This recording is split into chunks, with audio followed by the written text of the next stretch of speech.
ہر آدمی ڈرا ہوا ہے، سہما ہوا ہے۔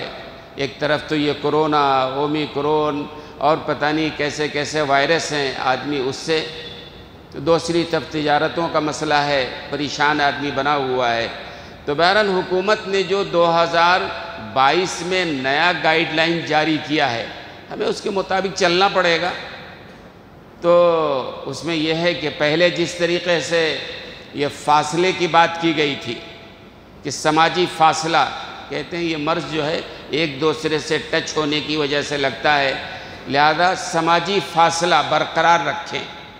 مسجد میں آنے پر پابندی نہیں ہے ابھی، حکومت نے ابھی صرف اتنی پابندی لگائی ہے کہ صرف 50% افراد، یعنی جو کیپیسٹی ہے مسجد کی 100 افراد کی ہے تو 50 افراد، مثلا 50% گنجائش کے اعتبار سے لوگ آئیں، مطلب وہی ہے، فاصلہ بن کے اگر کھڑے ہوں گے تو 50% ہی لوگ آ سکتے ہیں۔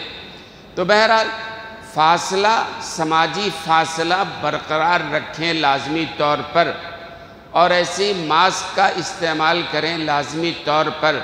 یہ مصافحہ، معانقہ، ان چیزوں سے بھی احتراز کریں، جیسے پہلے تجربہ ہے، آپ جانتے ہیں، بھیڑ بھاڑ والی جگہوں میں جانے سے احتراز کریں۔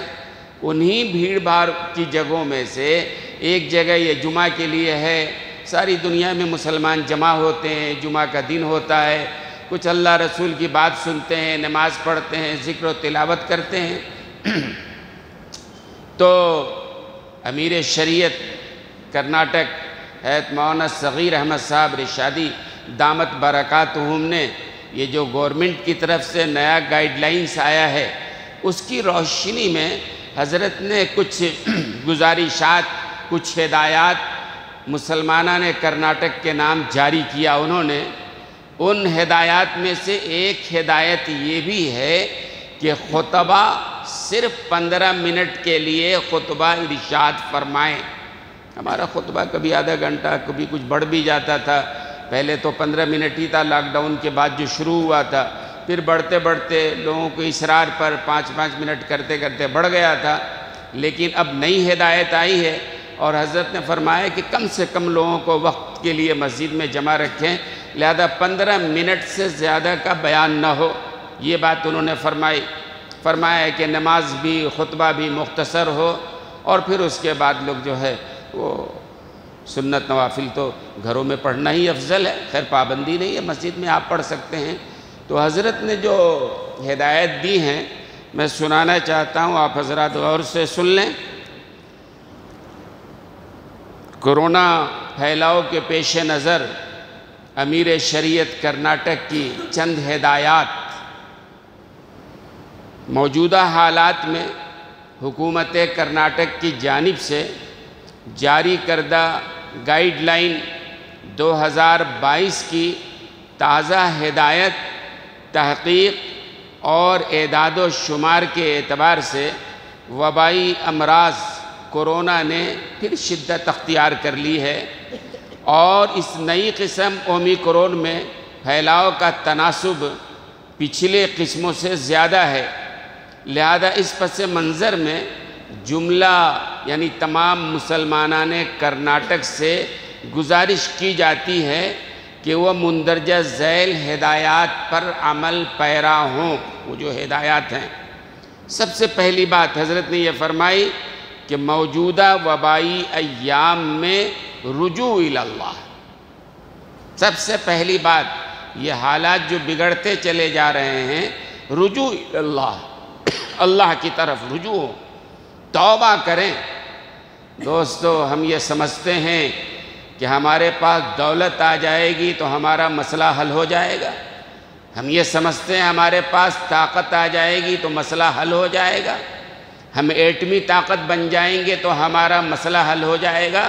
خدا کی قسم، طاقت سے مسئلہ حل نہیں ہوتا ہے، دولت سے مسئلہ حل نہیں ہوتا ہے، اللہ کے دامن میں پناہ لینے سے مسئلہ حل ہوتا ہے، اللہ کو راضی کرنے سے مسئلہ حل ہوتا ہے۔ یہ ہمارے مسئلے جو بڑھتے چلے جا رہے ہیں، جی اصل میں ضرورت ہے کہ رجوع اللہ کریں، اللہ کی طرف رجوع کریں، روئیں، گڑ گڑائیں، توبہ کریں۔ اور دوستوں، میں کہتا ہوں کہ سب سے بڑا نقصان کسی کا اگر ہے، سب سے بڑا خسارہ کسی کا ہے، اس کا ہے جو بغیر توبہ کیے ہوئے دنیا سے چلا جائے، بڑے نقصان و خسارے میں ہے۔ لہذا توبہ کریں اپنے گناہوں سے، ہر آدمی اپنے گناہوں کو جانتا ہے۔ لہذا پہلی بات تو یہ کہ رجوع اللہ، اللہ کی طرف رجوع ہو اور دعا و استغفار کا خصوصی اہتمام فرمائیں، اور تمام بندگان خدا کے لیے اس مرض سے نجات، امن و عافیت کی دعا فرمائیں۔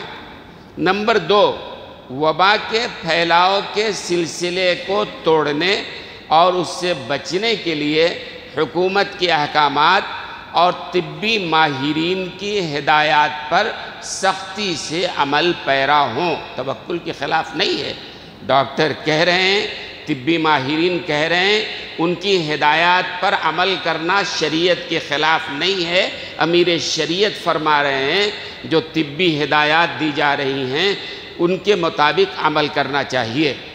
نمبر 3، ممکن حد تک 5 وقتہ نماز باجماعت مسجدوں میں ادا کریں، پابندی تو نہیں ہے نا ابھی، اور صفوں میں پہلے کی طرح سماجی فاصلہ کو برقرار رکھیں۔ ہمارے ہاں بھی نشان لگا ہوا ہے، ان نشانات کے مطابق کھڑے ہوں، بیچ میں گھسنے کی کوشش نہ کریں۔ تو یہ فرمایا کہ صفوں میں سابقہ طرز پر سماجی فاصلہ برقرار رکھیں، نیز مسجد آتے جاتے ہوئے خصوصاً اور دیگر اوقات میں عموماً ماسک اور سینیٹائزر کا استعمال ضرور کریں۔ نمبر 4، کھانسی، بخار، نزلہ، زکام کے جو شکار احباب ہیں وہ اپنے گھروں میں نماز ادا کر لیں، بہتر ہے۔ اور اس کے بعد نمبر 5، مسجدوں میں 50% گنجائش کے برابر افراد کی حکومت کی جانب سے اجازت ہے، اس ضابطے کے مطابق 5 وقتہ نماز اور جمعہ کی نماز ادا فرمائیں، یعنی جو ہدایت دی گئی 50% کی ڈسٹنس کے ساتھ اس کو بہرحال مانیں۔ اور نمبر 6، خطبہ حضرات سے گزارش کی گئی ہے، امیر شریعت نے خطبہ حضرات سے گزارش کی ہے کہ حالات کے مناسبت سے خطبہ صرف 15 منٹ ارشاد فرمائیں اور نماز جمعہ میں اختصار کو ملحوظ رکھیں۔ تو نمبر 6، حضرت نے خطبہ حضرات سے گزارش کی ہے کہ حالات کی مناسبت سے خطبہ صرف 15 منٹ ارشاد فرمائیں اور نماز جمعہ میں بھی اختصار کو ملحوظ رکھیں۔ 15 منٹ کا مطلب وہی ہے، 12:45 سے شروع ہوتا ہے، 1 بجے تک 15 منٹ خطبہ ہوگا۔ آج بھی انشاءاللہ 15 منٹ ہی ہوگا، ہم نے سنایا، یہ بھی ہدایات ہے، یہ بھی تقریر ہے، اور انشاءاللہ آئندہ جمعہ سے اس پر خیال کیا جائے گا۔ اور نمبر 7، ویک اینڈ کرفیو کے موقع پر بھی سواریوں کا استعمال کیے بغیر اپنے گھر کی قریبی مسجد میں باجماعت نماز ادا کر کے فوراً گھر واپس ہو جائیں۔ ویک اینڈ کرفیو ہے نا، کل اور پرسوں، تو ایسا نہیں کہ بھئی مسجد میں جانے پر پابندی نہیں، ہاں اپنی سواری استعمال کر کے دور کی مسجد جانا تو غلط ہے، لیکن مسجد کے بازو میں گھر ہے اگر تو بغیر سواری کے آپ مسجد میں آئیں، نماز ادا کر لیں جماعت کے ساتھ، پھر فوراً لوٹ جائیں۔ اور آخری بات یہ کرفیو کے ایام میں رات کا کرفیو ہو یا دن کا کرفیو ہو، بے موقع گھروں سے باہر نکلنے اور بلا وجہ گھومنے پھرنے سے احتراز کریں، خصوصاً کرفیو کے زمانے میں بلا ضرورت قطعاً گھروں سے باہر نہ نکلیں۔